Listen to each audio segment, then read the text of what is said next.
সমস্ত শিক্ষক শিক্ষিকারা আমরা সবাই এখানে আছি। তো একটা সত্যি খুব আনন্দ লাগছে আজকে আমাদের যে আমরা পেরেছি তোমাদের জন্য একটা কম্পিউটার রুম নির্মাণ করতে এবং সেখানে কম্পিউটার নিয়ে এসে তোমাদেরকে হাতে হাতে করে তোমাদেরকে কম্পিউটার শেখাবো। এই উদ্যোগ আমরা অনেকদিন আগে নিয়েছিলাম, আজকে তার ফল আমরা পেলাম।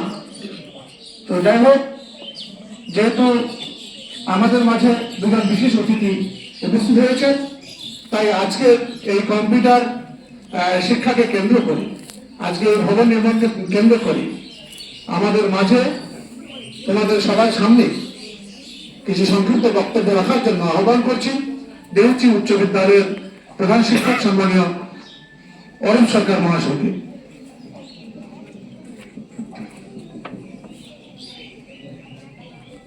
মাননীয় এই বিদ্যালয়ের সভাপতি, ম্যানেজিং ডিরেক্টর, অন্যান্য যারা এই বিদ্যালয়টাকে তোমাদের সামনে শিক্ষাকে তুলে ধরে সেই শ্রদ্ধেয় শিক্ষক শিক্ষিকাদের, এবং সব থেকে যারা প্রিয় তোমরা যারা সামনে বসে আছো ছাত্রছাত্রীরা, তাদেরকে আমাদের তরফ থেকে, দেউচি উচ্চ বিদ্যালয়ের তরফ থেকে তোমাদেরকে